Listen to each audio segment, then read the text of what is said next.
LaughTale, Joyboy's real name, the crew of Joyboy, Mega Theory. This is going to be long. What is the LaughTale?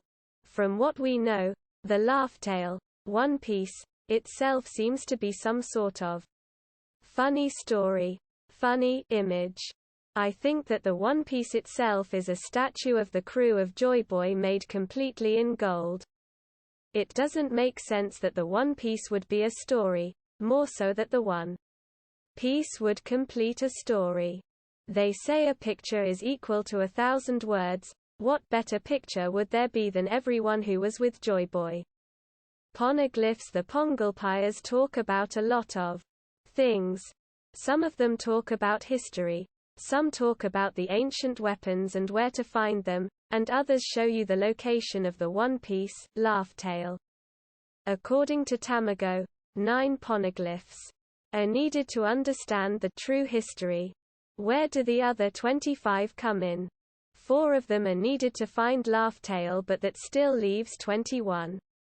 There are likely 3 poneglyphs that tell you about the ancient weapons, where they are located, which means there are 18 remaining.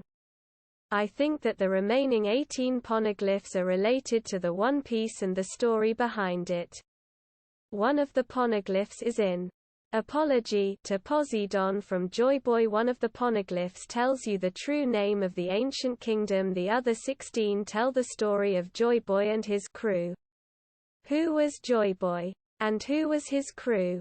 Some of these are quite easy to predict. The Joyboy that we know is already more than one person. First equals the person who can write poneglyphs.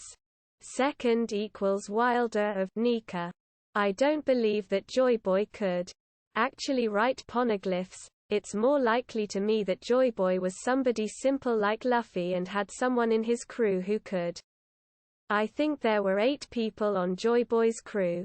I don't believe that Nika was a person during the Void Century. It's more likely that Nika either didn't exist, or was a person 4,000 plus years ago.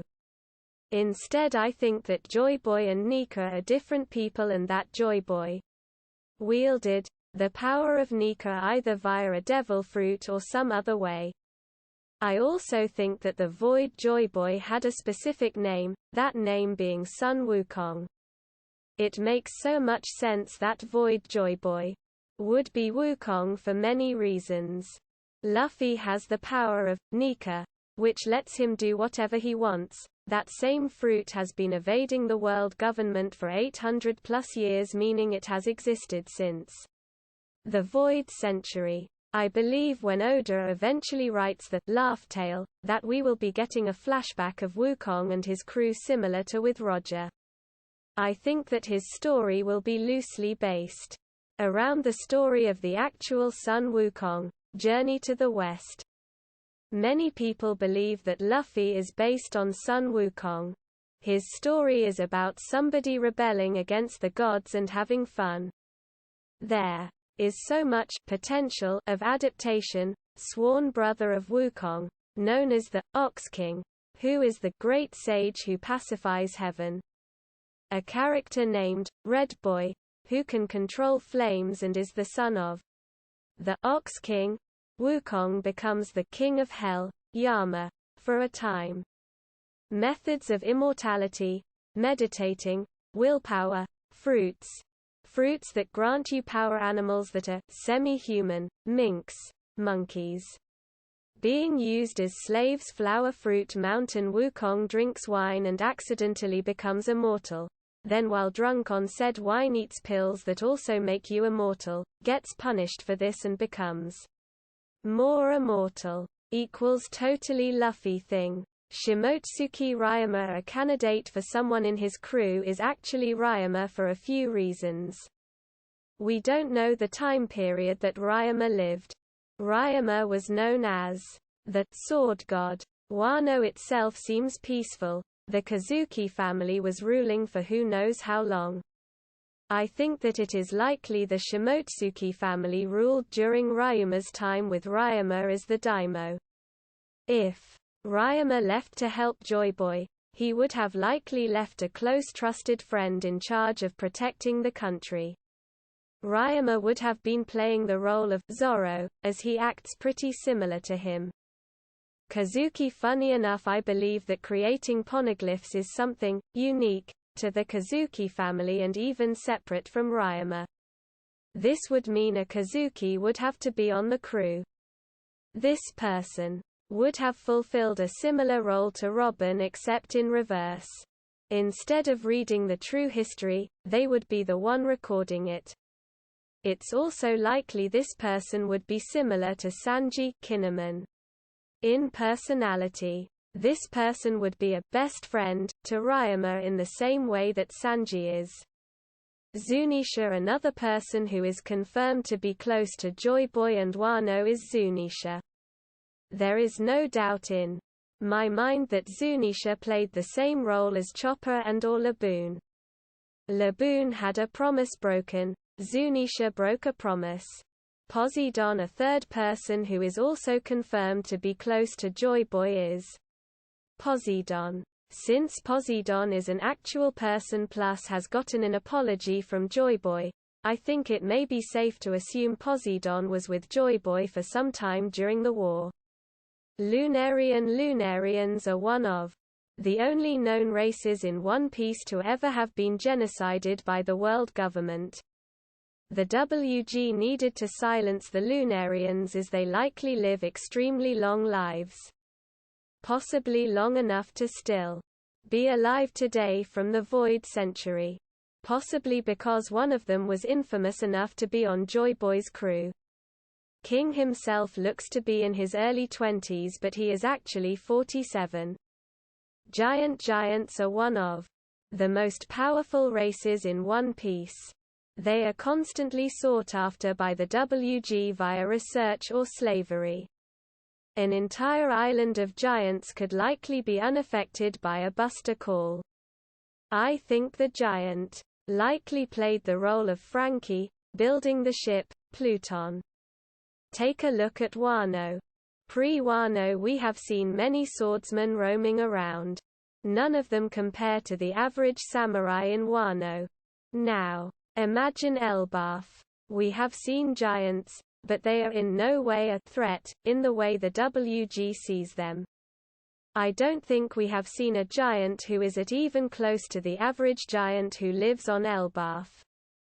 I think that the Hatim has inside of Mary Joies belonged to this giant. Nefertari. Oh boy, I saved the best for last. There are so many reasons why this makes sense to me. The Nefertari are the only founder that did not become a celestial dragon. Nefertiti, 1300s BC, the person Vivis Mom is named after, worshipped the sun disk. In real life, who was Nefertari? Interestingly, she was extremely smart and was able to read and write hieroglyphs. She was known as the most beautiful one of them all, the one for whom the sun shines, God's wife. What I think happened in the LaughTale in regards to Nefertari, Kazuki is constantly swooning like Sanji over Poseidon and Nefertari similar to Sanji with Robin and Nami. Wukong is similar to Luffy and does not actually notice or care about Nefertari in that way. For someone who is constantly being told, "You are the most beautiful one of them all," it might be heartbreaking for you that the one person you might care for does not actually love you back. Nefertari then betrayed Joyboy and joined the world government. Imagine someone like Robin leaving Luffy, joining the enemy as a prisoner, ally. What would Luffy do? Oh yeah. We have an arc that exactly describes this situation. The final war in the LaughTale would be Nefertari's betrayal plus Wukong trying to save her. A final touching moment in the story could be Wukong realizing the safest thing for Nefertari to do is to just become a celestial dragon, join the WG side. There is no way that is the end of the LaughTale. The tale has to be funny and I still don't quite know what the ending could be. Just because there are a few sad parts in a story does not mean the entire thing can't be funny as a whole. One Piece itself has many super sad moments. Nami. Backstory: Hiraluk, Brook's crew, Ace's death, the death of Mary. That doesn't mean that One Piece as a whole isn't a super engaging and funny story, it just means that parts of it are not happy, but are important to the story as a whole. Where are the crew now? Wukong. I think that Wukong is likely long since dead. Luffy has Wukong's devil fruit after all. Ryama. Obviously dead. I think that Ryama probably died of the same disease that Roger did. Kazuki. Dead. This person's descendants are currently leading Wano. Zunisha. Alive. Currently near Wano. Poseidon. Dead. Reincarnated as Shirahoshi Lunarian. I think this person might be alive but out of commission. Giant. Possibly alive. Giants are stated to live to be 300 to 450 years old, 3x human lifespan. A giant on Joyboy's crew may have discovered the secret to Kuriha's youth to live 900 plus years. Nefertari. Still alive. Even if Nefertari is human, there still